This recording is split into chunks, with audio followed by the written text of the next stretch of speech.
Alhamdulillah, assalatu wassalamu ala nabiyina wa ala alihi wa ashabi ajmain, amma ba'd. Selamat pagi sahabat muslim, pendengar radio muslim dimanapun anda berada. Alhamdulillah pada kesempatan pagi hari ini kita bisa berjumpa kembali di acara kita, di acara Ngopi Ngobrol Perkara Islam bersama beliau Al-Ustaz Amrullah Akadinta Hafizahullah Ta'ala di Radio Muslim Yogyakarta, memberikan akidah, menebarkan sunnah.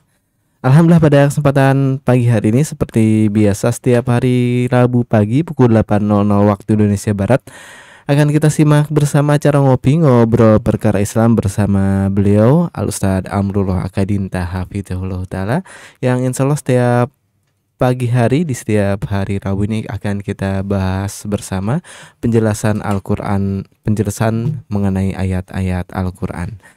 Sahabat muslim pendengar radio muslim dimanapun anda berada, insya Allah pada kesempatan kali ini juga kami sediakan sesi interaktif bagi sahabat muslim sekalian. Bagi yang ingin bertanya atau berkonsultasi seputar agama, kami persilahkan untuk mengirimkan ke nomor kami di nomor 085293348887.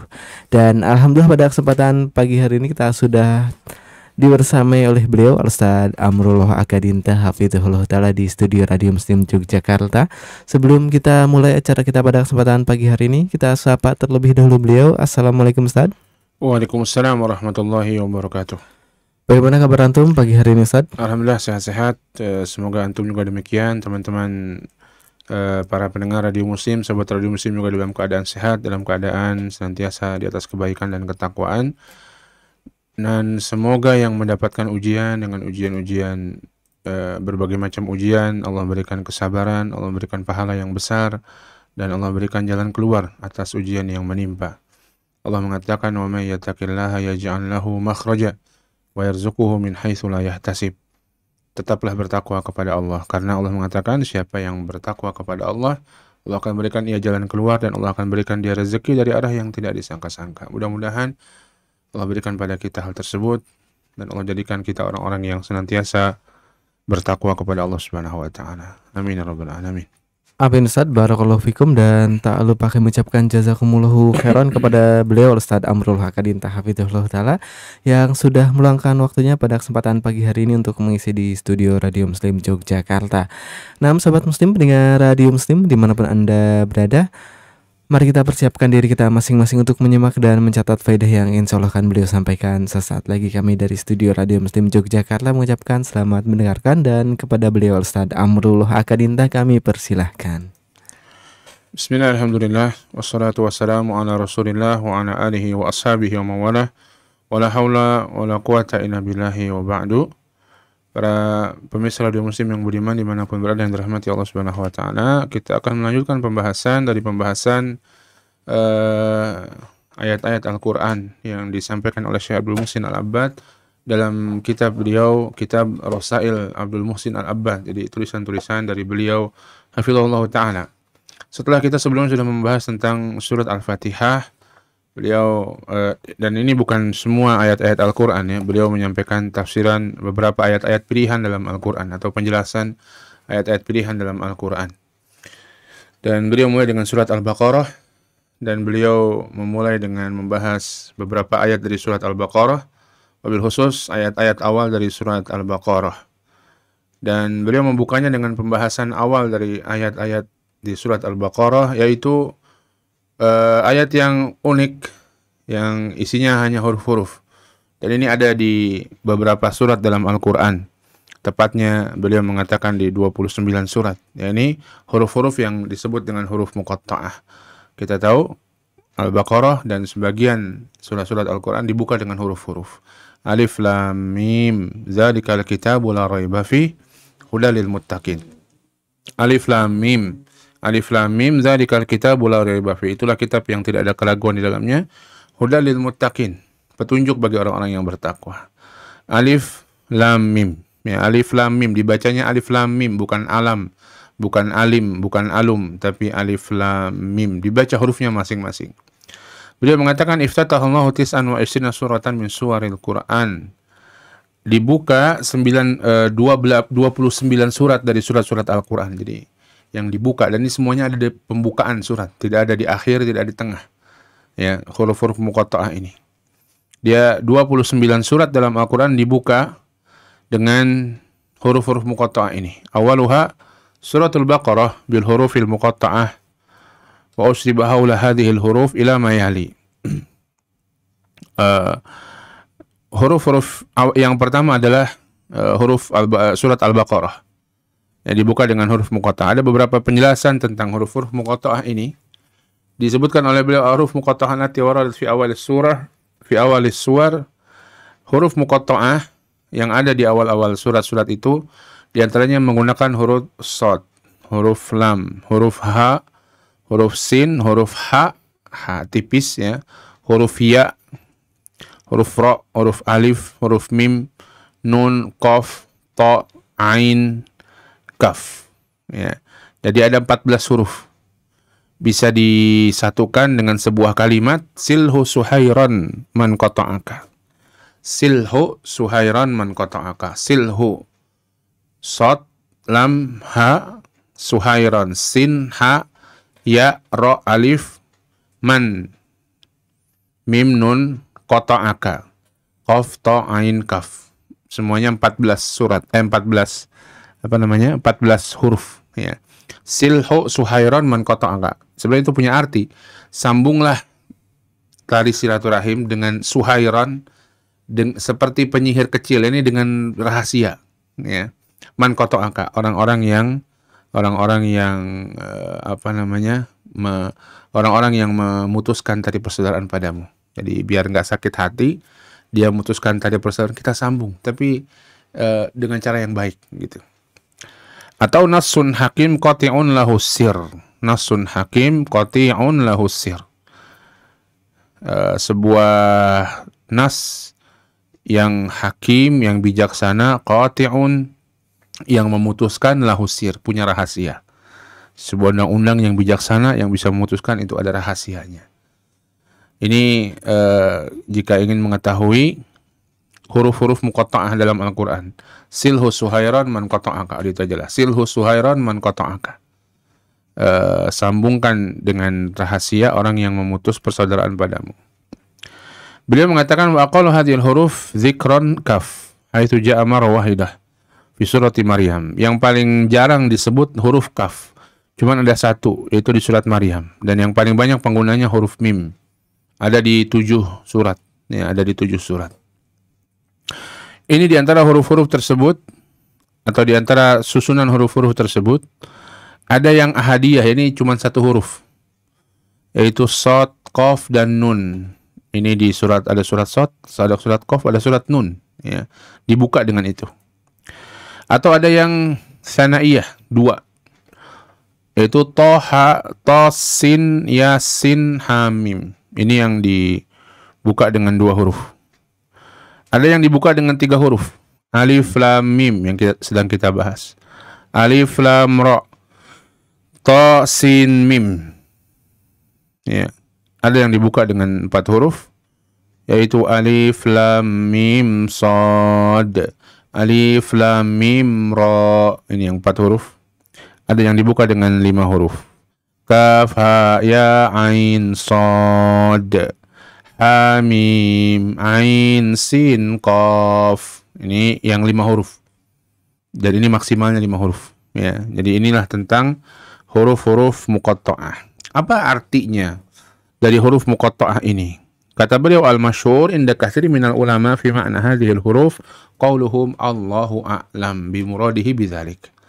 Yang masyhur dari huruf muqatta'ah ini, kata para ulama, maknanya atau artinya adalah Allahu a'lam bi muradihi bidzalik. Allahu a'lam, Allah yang lebih mengetahui tentang apa maksud atau apa arti dari huruf-huruf muqatta'ah ini. Apa artinya shad, yasin? Ada artinya, tapi Allah lah yang mengetahui apa artinya.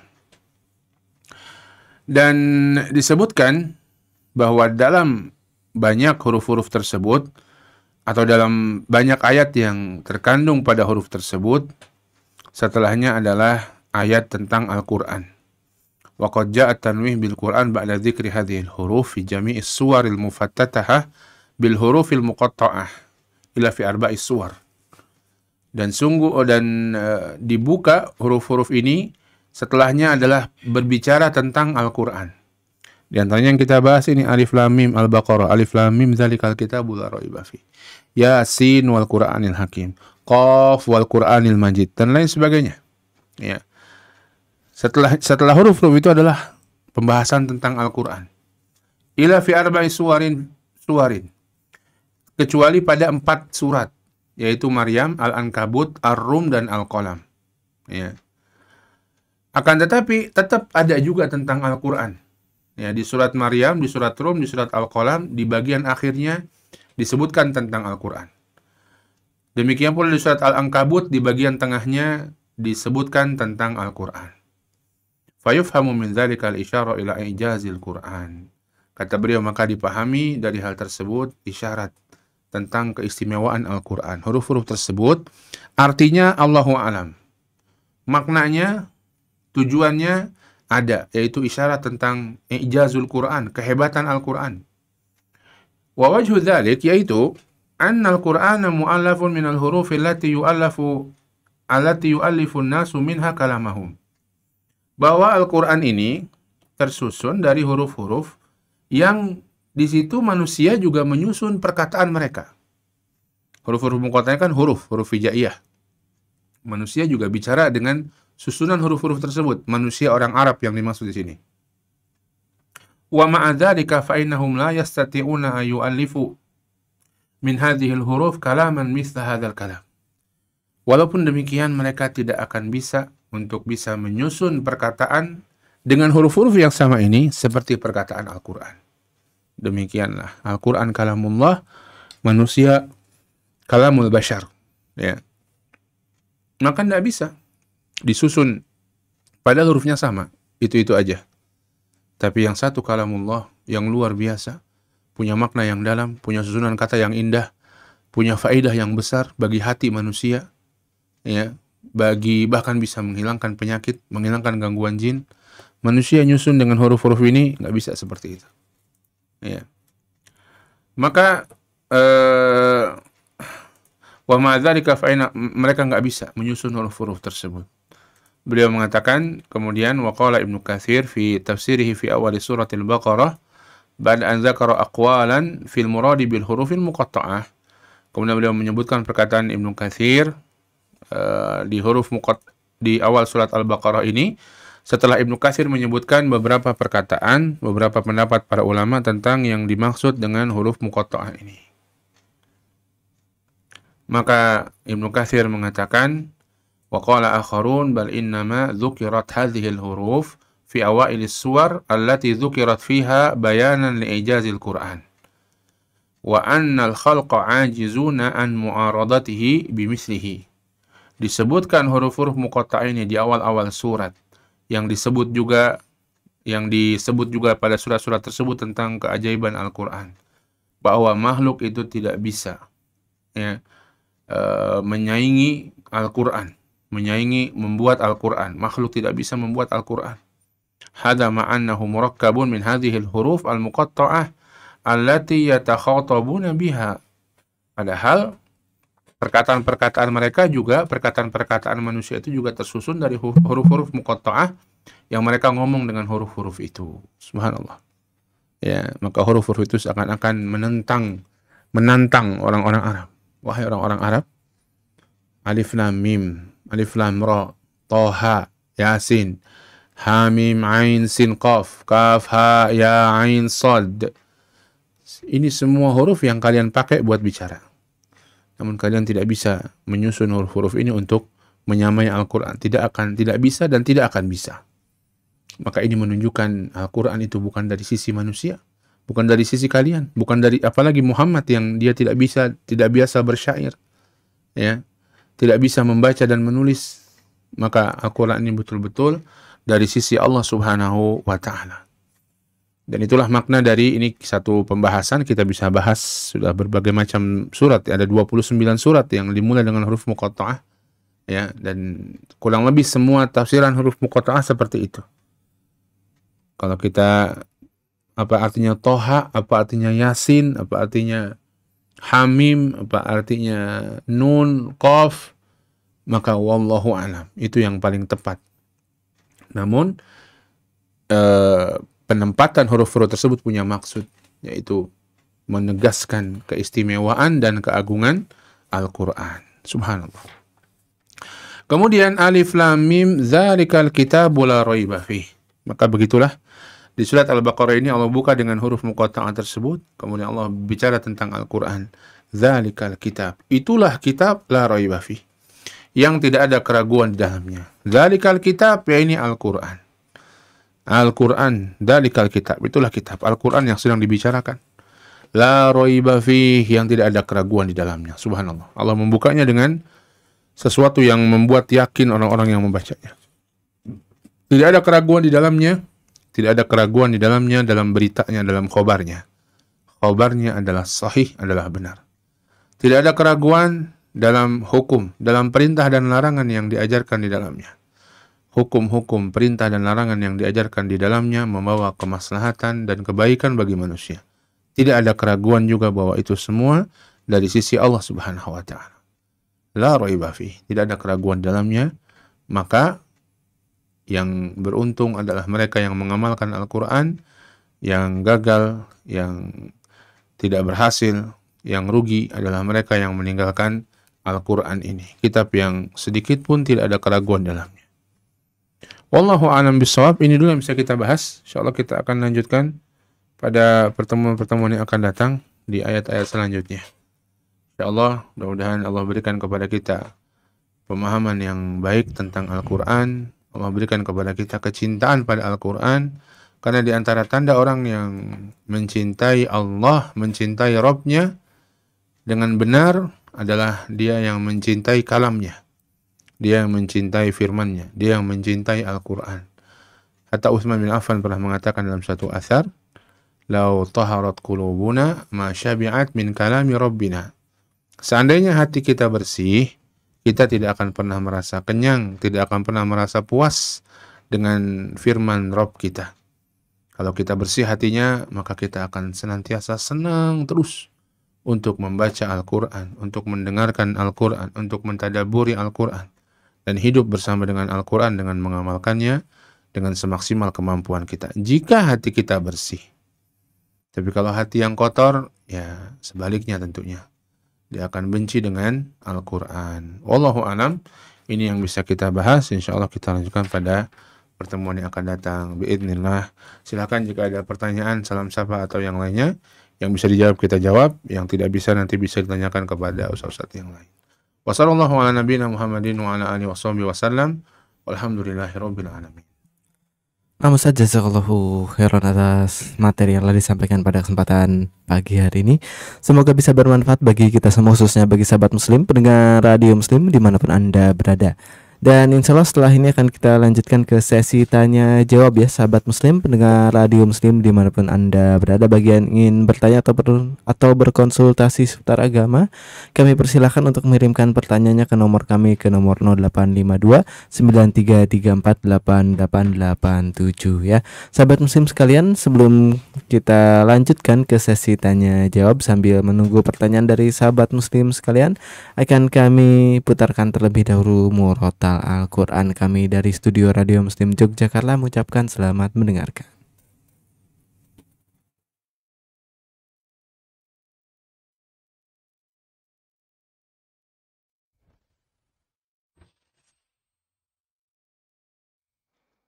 Bismillahirrahmanirrahim. Wal fajr وليال عشر والشفع والوتر والليل إذا يسر هل في ذلك قسم لذي حجر ألم تر كيف فعل ربك بعاد إرم ذات العماد التي لم يخلق مثلها في البلاد وثمود الذين جابوا الصخر بالواد وفرعون ذي الأوتاد الذين طغوا في البلاد فأكثروا فيها الفساد فصب عليهم ربك سوط عذاب إن ربك لبالمرصاد فأما الإنسان إذا ما ابتلاه ربه فأكرمه ونعمه فيقول ربي أكرمن وأما إذا ما ابتلاه فقدر عليه رزقه فيقول ربي أهانن كلا بل لا تكرمون اليتيم ولا تحاضون على طعام المسكين وتأكلون التراث أكلا لما وتحبون المال حبا جما كلا إذا دكت الأرض دكا دكا وجاء ربك والملك صفا صفا وجيء يومئذ بجهنم يومئذ يتذكر الإنسان وأنى له الذكرى يقول يا ليتني قدمت لحياتي فيومئذ لا يعذب عذابه أحد ولا يوثق وثاقه أحد يا أيتها النفس المطمئنة ارجعي إلى ربك راضية مرضية فادخلي في عبادي وادخلي جنتي.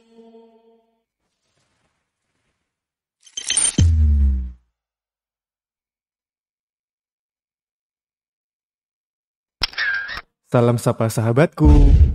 Salam sapa sahabatku. Yuk kirim salam sapa dan request murotal pilihan sobat muslim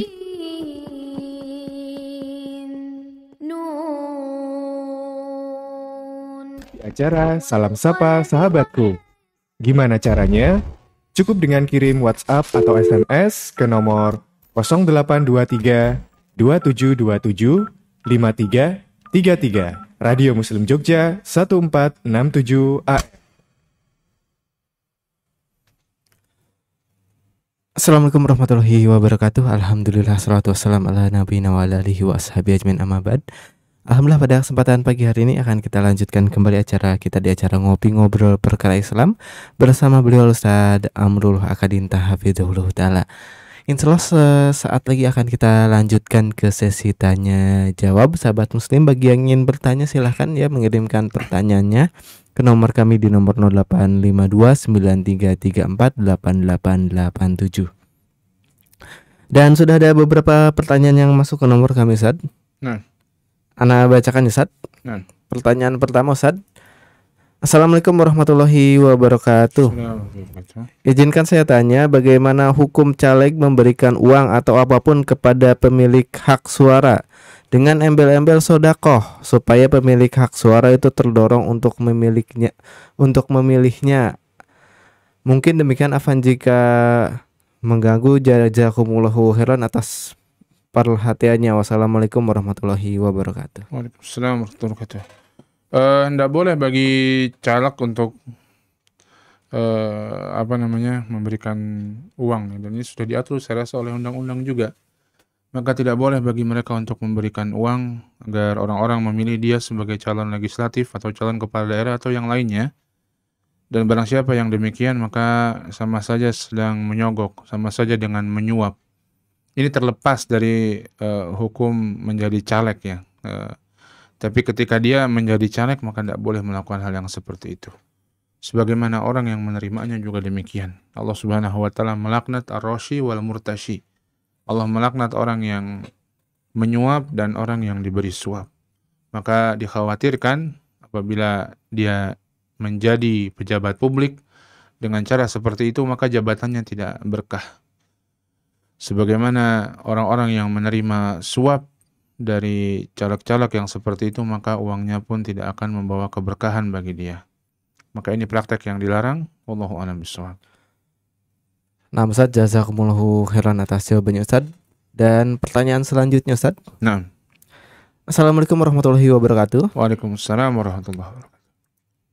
Ustadz, saya ingin bertanya, saya pengusaha jual beli kendaraan bekas Ustadz, yang akan membeli mobil misal harganya 100 juta. Karena saya hanya punya 50 juta, maka teman saya ikut bergabung dengan memberikan 50 juta sehingga cukup untuk beli mobil 100 juta Ustadz. Namun diketahui bahwa uang milik teman saya tersebut berasal dari hutang bank ribawi Ustadz. Setelah itu mobil tersebut laku dengan harga 110 juta, maka saya ambil lagi modal saya 50 juta dan keuntungan 5 juta.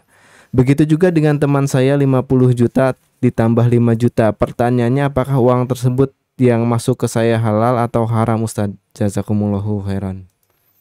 Nah, dalam hal ini antum bukan menikmati harta ribawi tersebut. Teman antum itulah yang menikmati dan bertransaksi dengan harta ribawi tersebut. Maka wallahu a'lam, apa yang antum dapatkan dari jual beli dan keuntungannya halal.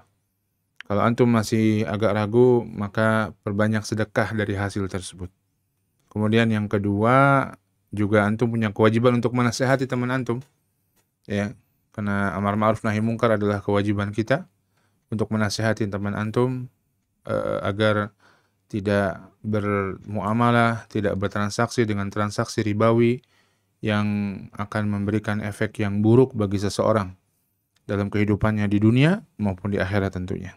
Ya, maka nasihati teman antum agar dia tidak lagi-lagi seperti itu. Dan tugas kita memberikan nasihat, adapun orang tersebut menerima atau tidak, tentunya dengan cara yang baik ya. Orang itu menerima atau tidak, maka itu Allah Subhanahu wa taala yang memberikan yang membuka pintu hidayah pada hati seseorang. Wallahu a'lam bishawab. Nah Ustaz, jazakumullahu khairan atas jawabannya Ustaz. Lalu pertanyaan selanjutnya Ustaz. Nah, Ustaz, apakah boleh sholat di atas kasur atau tempat tidur Ustaz, namun tidak dalam kondisi sakit? Kondisinya dikarenakan ruangan yang sempit Ustaz. Wallahu a'lam, kalau yang dimaksud adalah sholat wajib, maka kiranya itu akan mengganggu ya. Sebenarnya boleh-boleh saja. Ya. Tapi kalau yang dimaksud itu sholat sunnah, maka ya itu pun boleh, lebih diperbolehkan lagi. Bahkan sholat sunnah boleh saja seseorang walaupun dia tidak dalam keadaan sakit, dia duduk di kasur maupun di yang lainnya, sehingga dia sholat dalam keadaan duduk walaupun pahalanya setengah kalinya. Kalau dia sakit, pahalanya penuh karena dia sakit. Tapi kalau tidak ada udzur, sholat sunnah dilakukan dalam keadaan duduk, pahalanya setengah kalinya. Wallahu alam, boleh-boleh saja. Tapi asalnya cari tempat yang lebih baik daripada kasur. Ya, mungkin kamarnya sempit sekali, kasurnya luas. Mungkin di luar atau di mana yang lebih nyaman daripada sholat di atas kasur. Wallahu a'lam. Nah Ustaz, jazakumullahu khairan atas jawabannya Ustaz. Dan bagi sahabat muslim silakan ya yang ingin bertanya untuk mengirimkan pertanyaannya ke nomor kami di nomor 0852 9334 8887. Lalu pertanyaan selanjutnya Ustaz. Nah, Ustaz, apakah Al-Quran itu adalah hal ya berbentuk audio atau suara atau lembaran-lembaran mushaf yang setiap hari kita baca Ustaz? mungkin yang dimaksud adalah Al-Quran yang Allah Subhanahu wa taala turunkan ke langit dunia. Wallahu a'lam bagaimana bentuknya. Apakah itu bentuknya audio, ataukah itu bentuknya lembaran-lembaran mushaf, ataukah itu bentuknya file, bentuknya data, bentuknya cahaya, bentuknya Allahu a'lam. Ya, mungkin nanti kita perlu cari dulu penjelasannya, tapi kami belum pernah mendapatkan penjelasan tentang hal tersebut. Nah, Ustaz, jazakumullahu khairan atas jawabannya, Ustaz. Lalu pertanyaan selanjutnya, Ustaz. Assalamualaikum, Ustaz. Izin bertanya, apabila seorang anak berniat berkurban untuk orang tua yang sudah meninggal, tetapi anak tersebut tidak berkurban untuk diri sendiri, apakah anak tersebut berkewajiban untuk tidak potong kuku dan rambut, Ustaz? Jazakumullahu khairan. Tapi uangnya dari dia. Ya, anak, ya Iya. orang tuanya sudah meninggal ya. Artinya dia dari dia, Allahu a'lam. Dia tetap memotong kuku dan dia tetap tidak memotong kuku dan rambutnya. Karena dialah sahibul kurbannya, walaupun dia meniatkan pahalanya untuk orang tuanya. Dialah sahibul kurbannya. Tapi yang lebih tepat, hendaklah dia sahibul kurban untuk diri sendiri dia. Dan dia dengan uang dia tadi ya. Dan kemudian dia meniatkan itu untuk semuanya, termasuk untuk keluarganya. Untuk orang tua yang sudah wafat, insya Allah akan mendapatkan semua kebaikan-kebaikan hal tersebut. Jadi tidak perlu mengkhususkan untuk orang tua yang sudah wafat. Itu lebih baik. Walaupun yang seperti itu boleh dan dia sahibul kurbannya dan dia tetap tidak memotong kuku dan memotong rambut dari mulai awal Dzulhijjah sampai hewan kurbannya disembelih. Wallahu a'lam bishawab. Nah, Ustaz, jazakumullahu khairan atas jawabannya, Ustaz. Lalu pertanyaan selanjutnya, Ustaz. Ustaz, bagaimana agar tidak gampang bad mood, Ustaz, dan terus bergembira? Kadang banyak hal yang membuat kita tidak semangat dan bad mood, Ustaz. Apakah ada tips agar tidak bad mood, Ustaz? Kalau sesekali bad mood, sedih, tidak gembira, itu wajar dan namanya begitulah kehidupan. Naik turun, ada gembiranya, ada susahnya, ada senangnya, ada sedihnya, ada gembira, ada marah. Itulah kehidupan manusia. Tidak mungkin seorang itu gembira terus, ya. Namun kalau itu mendominasi kehidupan memang ada permasalahan artinya. Kesedihan, kemarahan, kekecewaan, kekhawatiran itulah yang mendominasi kehidupan dia. Lebih banyak itunya daripada kebaikan-kebaikannya. Maka ini ada permasalahan pada hatinya. Bagaimana caranya? Yang pertama berdoa. Meminta kepada Allah Subhanahu wa taala hati yang baik, hati yang teguh. Ya. Minta sama Allah. Betul-betul berdoa sama Allah Subhanahu wa taala. Kemudian yang kedua, diantaranya kita memperbanyak membaca Al-Quran, memperbanyak membaca hadis-hadis Nabi SAW, kita baca, kemudian kita datang pengajian untuk yang menjelaskan hal tersebut, sehingga kita paham. Dari situlah kita insya Allah dapat pencerahan kehidupan ini. Begitulah Al-Quran petunjuk bagi kehidupan. Petunjuk bagi hati yang gundah gulana, hati yang sedih. Tentunya kalau kita pahami dan kita amalkan. Ya, begitulah pula sunnah-sunnah Nabi SAW. Kebaikan kehidupan ini dengan mengikuti sunnah Nabi SAW.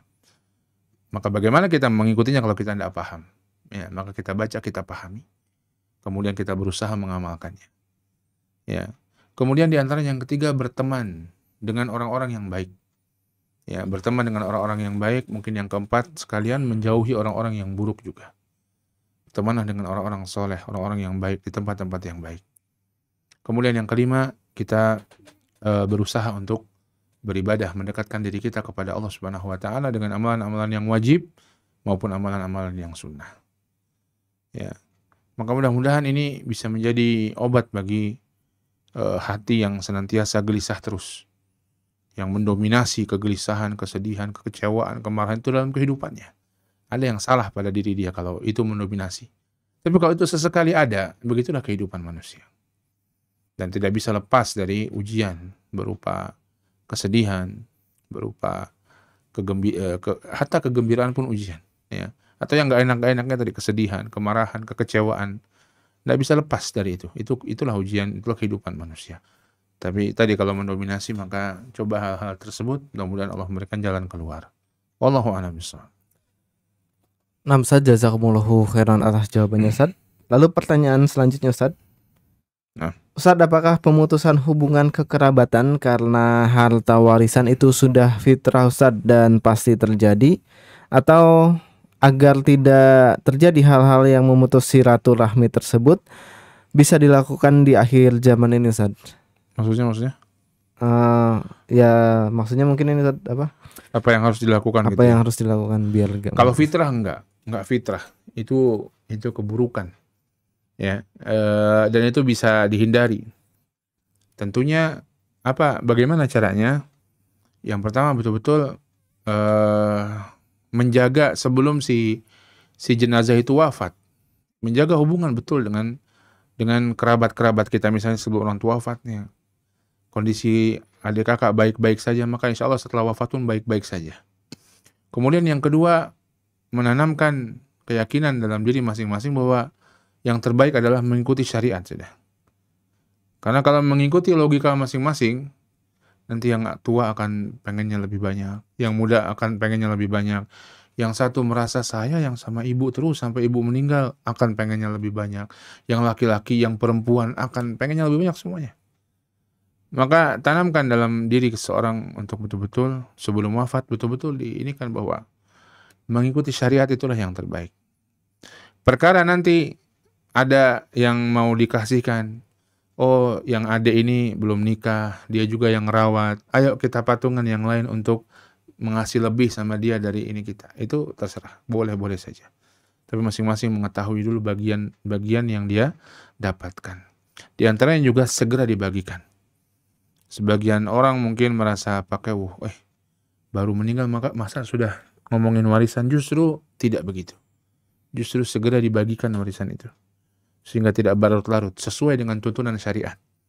Bukan sesuai dengan hawa nafsu masing-masing orang. Ya. Maka ini insya Allah akan menjadi jalan keluar dari pembagian warisan yang benar. Wallahu a'lam bishawab. Nah, Ustaz, jazakumullahu khairan atas jawabannya Ustaz. Lalu pertanyaan selanjutnya Ustaz. Ustaz, adakah batasan nominal berapa hutang yang harus dicatat Ustaz? Wallahu a'lam, hutang-hutang yang biasa keseharian ini tidak perlu dicatat dan tidak mungkin sebelumnya mencatat hutang tidak harus, ya tidak harus. Para menjelaskan hukumnya sunnah muakkadah. Dan hutang-hutang yang harus dicatat atau yang ditekankan dicatat hutang-hutang besar yang tidak biasanya. Ya, tapi hutang-hutang biasa maka ini boleh dicatat, boleh tidak. Tapi baiknya memang semuanya dicatat sehingga kalau ada apa-apa pada orang yang berhutang atau orang yang dihutangi maka ahli warisnya mengetahui dia punya hutang sama si fulan berapa saja atau ada hutang dia pada orang lain berapa saja. Wallahu a'lam bishawab. Nah, Ustaz, jazakallahu khairan atas jawabannya Ustaz. Lalu pertanyaan selanjutnya Ustaz. Ustaz, bolehkah ketika khutbah Jumat ada kotak infak berjalan lalu ada kode QR-nya Ustaz untuk sedekah? Apakah boleh kita mengeluarkan HP untuk donasi saat berkhutbah karena di kotak infak ada kode QR-nya Ustaz? Baiknya dihindari yang seperti itu. Baiknya seorang untuk berkonsentrasi dengan baik ketika mendengarkan khutbah Jumat. Ya. Orang yang disebutkan dalam hadis orang yang bermain-main batu saja dia telah lagho, dia telah melakukan hal yang sia-sia, maka yang lebih dari itu tentunya lebih dari itu, ya. Maka baiknya nanti kalau dia mau QR, mau donasi untuk emas itu sepulang Jumatan atau bahkan mungkin sebelum khutbah ketika masuk ada ini maka dia scan QR di sana. Wallahu a'lam bishawab. Nah, Ustaz, jazakumullahu khairan atas jawabannya Ustaz, dan mungkin demikian Ustaz untuk sesi tanya jawab kita pada kesempatan pagi hari ini Ustaz. Sebelum kita tutup acara ngopi kita, mungkin ada penutup yang bisa disampaikan Ustaz. Nah, alhamdulillah, ya semoga Allah Subhanahu wa taala berikan kepada kita kebaikan dan pemahaman dengan Al-Qur'an, kitab yang subhanallah tidak ada keraguan di dalamnya. Siapa yang berpegang kepadanya dengan yakin maka dia akan mendapatkan petunjuk dan kebaikan yang besar di dunia. Siapa yang meninggalkannya kerugian yang besar bagi dia di dunia. Wallahu a'lam bishawab. Walhamdulillahirabbil alamin. Nah, Ustaz, jazakumullahu khairan atas materi yang telah disampaikan pada kesempatan pagi hari ini. Semoga bisa bermanfaat bagi kita semua, khususnya bagi sahabat muslim, pendengar radio muslim dimanapun Anda berada. Dan demikian untuk acara kita di kesempatan pagi hari ini di acara Ngopi Ngobrol Perkara Islam bersama beliau Al-Ustaz Amrullah Akadinta Hafizahullah Ta'ala. Insya Allah acara ini akan kita siarkan setiap hari Rabu pagi pukul 8 waktu Indonesia Barat hingga selesai. Dan demikian untuk acara kita pada kesempatan pagi hari ini, kita tutup dengan doa kafaratul majelis. Subhanakallahumma bihamdika asyhadu alla ilaha illa anta astaghfiruka wa atubu ilaik. Assalamualaikum warahmatullahi